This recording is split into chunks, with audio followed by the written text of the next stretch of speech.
ये महाभारत कथा पूरी तरह से वेद व्यास महाभारत के ऊपर आधारित है। यदि आप इसका निरंतर श्रवण करते रहना चाहते हैं तो इस चैनल को सब्सक्राइब जरूर कर लें और आगे आने वाली सभी पॉडकास्ट के नोटिफिकेशन के लिए बेल आइकन को भी जरूर से प्रेस कर दें।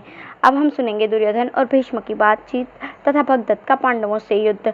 संजय ने कहा, उस महासंग्राम में राजा दुर्योधन भीष्म जी के पास गया और बड़ी विनय के साथ उन्हें प्रणाम करके उसने घटोत्कच की विजय और अपनी पराजय का समाचार सुनाया। फिर कहा, पितामह, पांडवों ने जैसे श्री कृष्ण का सहारा लिया है उसी प्रकार हम लोगों ने आपका आश्रय लेकर शत्रुओं के साथ घोर युद्ध ठाना है। मेरे साथ 11 अक्षौहिणी सेनाएं सदा आपकी आज्ञा का पालन करने के लिए तैयार रहती हैं। तो भी आज घटोत्कच की सहायता पाकर पांडवों ने मुझे युद्ध में हरा दिया। इस अपमान की आग में मैं जल रहा हूँ और चाहता हूँ कि आपकी सहायता लेकर उस अधम राक्षस का स्वयं ही वध करूं। अतः आप कृपा करके मेरे इस मनोरथ को पूर्ण कीजिए। तब भीष्म जी ने कहा, राजन, तुम्हें राजधर्म का ख्याल करके सदा युधिष्ठिर के अथवा भीम अर्जुन या नकुल सहदेव के साथ ही युद्ध करना चाहिए, क्योंकि राजा को राजा के साथ ही युद्ध करना उचित है। और लोगों से लड़ने के लिए तो हम लोग हैं ही। मैं, द्रोणाचार्य, कृपाचार्य, अश्वत्थामा, कृतवर्मा, शल्य, भूरिश्रवा तथा विकर्ण, दुशासन आदि तुम्हारे भाई, ये सब तुम्हारे लिए उस महाबली राक्षस से युद्ध करेंगे अथवा उस दुष्ट के साथ लड़ने के लिए ये इंद्र के समान पराक्रमी राजा भगदत्त चले जाएं।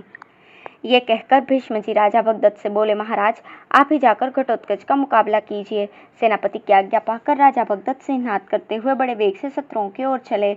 उन्हें आते देख पांडवों के महारथी भीम, अभिमन्यु, घटोत्कच, द्रौपदी के पुत्र सत्यधृति, सहदेव, चेदिराज, वसुदान और दशानन राज क्रोध में भरकर उनके सामने आ गए। भगदत्त ने भी सुप्रतिक हाथी पर आरूढ़ हो उन सब महारथियों पर धावा किया। तदंतर पांडवों का भगदत्त के साथ भयंकर युद्ध छिड़ गया। महान धनुर्धर भगदत्त ने भीमसेन पर धावा किया और उनके ऊपर बाणों की वर्षा आरंभ कर दी। भीम ने भी क्रोध में भरकर भगदत्त के हाथी के पैरों की रक्षा करने वाले 100 से भी अधिक वीरों को मार दिया।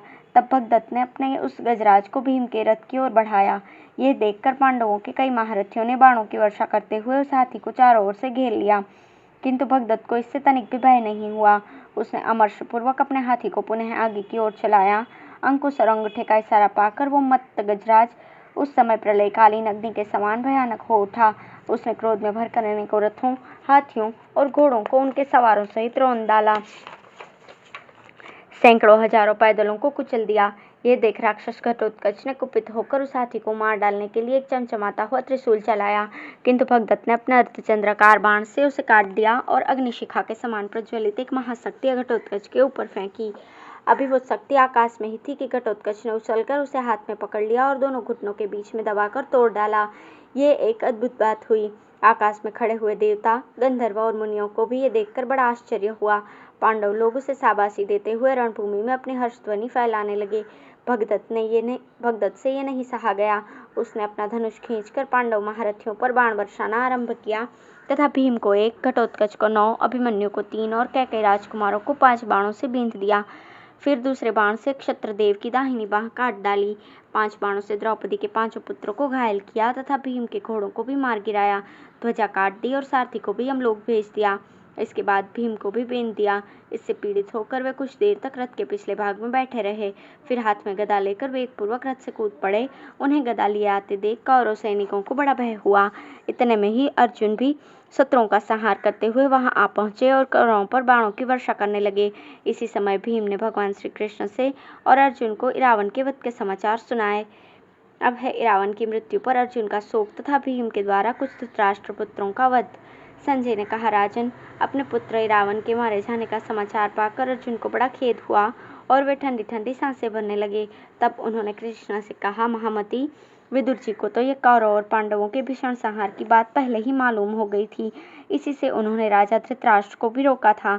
मधुसूदन, इस युद्ध में कौरवों के हाथ से हमारे और बहुत से वीर मारे जा चुके हैं और हमने भी कौरवों के कई वीरों को नष्ट कर दिया है। ये अब को कर्म हम धन के लिए ही तो कर रहे हैं। धिक्कार है ऐसे धन को जिनके लिए इस प्रकार बंधु बांधवों का विनाश किया जा रहा है। भला यहाँ एकत्रित हुए अपने भाइयों को मारकर हमें मिलना ही क्या है। हाय, आज दुर्योधन के अपराध और शकुनी तथा कर्ण के कुमंत्र से ये क्षत्रियों का विध्वंस हो रहा है। मधुसूदन, मुझे तो अपने संबंधियों के साथ युद्ध करना अच्छा नहीं लगता, परंतु ये क्षत्रिय लोग मुझे युद्ध में असमर्थ समझेंगे, इसलिए शीघ्र ही अपने घोड़े कौरवों की सेना की ओर बढ़ाइए। अब विलंब करने का अवसर नहीं है। अर्जुन के ऐसा कहते ही श्री कृष्ण ने वे हवा से बात करने वाले घोड़े आगे बढ़ाए। यह देखकर आपकी सेना में बड़ा कोलाहल होने लगा। तुरंत ही भीष्म, कृप, भगदत्त और सुशर्मा अर्जुन के सामने आ गए। कृतवर्मा और बाहलिक ने सात्यकी का सामना किया तथा राजा अम्बष्ठ अभिमन्यु के सामने आके डट गया। इनके सिवा अन्य महारथी दूसरे योद्धाओं से भिड़ गए। बस अब अत्यंत भीषण युद्ध छिड़ गया। भीम ने युद्ध क्षेत्र में आपके पुत्रों को देखा तो क्रोध से उनका अंग प्रत्यंग जलने लगा। इधर आपके पुत्रों ने भी बाणों की वर्षा करके उन्हें बिल्कुल ढकसा दिया। इससे उनका रोष और भी भड़क उठा और वे सिंह के समान अपने ओठ चबाने लगे। तुरंत ही एक तीखे बाण से उन्होंने व्यूढ़स्क पर वार किया और वो तत्काल निष्प्राण होकर गिर गया। एक दूसरे तीसरे उन्होंने कुंडली को धराशायी कर दिया। फिर उन्होंने अनेकों पैने बाण लिए और उन्हें बड़ी तेजी से आपके पुत्रों पर छोड़ने लगे। भीम ने दुर्दंड धनुष से छूटे हुए वे बाण आपके महारथी पुत्रों को रथ से नीचे गिराने लगे। अनादृष्टि, कुंडभेदी, वैराट, दीर्घलोचन, दीर्घबाहु, सुबाहु और कनकध्वज ये आपके वीर पुत्र पृथ्वी पर गिरकर ऐसे जान पड़ते थे मानो वसंत ऋतु में अनेकों पुष्पित आम्र वृक्ष कटकर गिर गए हों। आपके शेष पुत्र भीम को काल के समान समझकर रण क्षेत्र से भाग गए। जिस समय भीम आपके पुत्रों का नाश करने में लगे हुए थे, उसी समय द्रोणाचार्य उन सब ओर से बाण बरसा रहे थे। इस अवसर पर भीम ने भी बड़ा अद्भुत कार्य किया कि एक और द्रोणाचार्य जी के बाणों को रोकते हुए भी उन्होंने आपके उक्त पुत्रों को मार डाला। इसी समय भीष्म, भगदत्त और कृपाचार्य ने अर्जुन को रोका, किंतु अतिरथी अर्जुन ने अपने अस्त्रों से उन सबके अस्त्रों को व्यर्थ करके आपके सेना के कई प्रधान वीरों को मृत्यु के हवाले कर दिया। अभिमन्यु ने राजा अम्बष्ठ को रथहीन कर दिया। तब उसने रथ से कूदकर अभिमन्यु पर तलवार का वार किया और फुर्ती से कृतवर्मा के रथ पर चढ़ गया। युद्ध कुशल अभिमन्यु ने तलवार को आती देखकर बड़ी फुर्ती से उसका वार बचा दिया। ये देखकर सारी सेना में वाह वाह का शब्द होने लगा।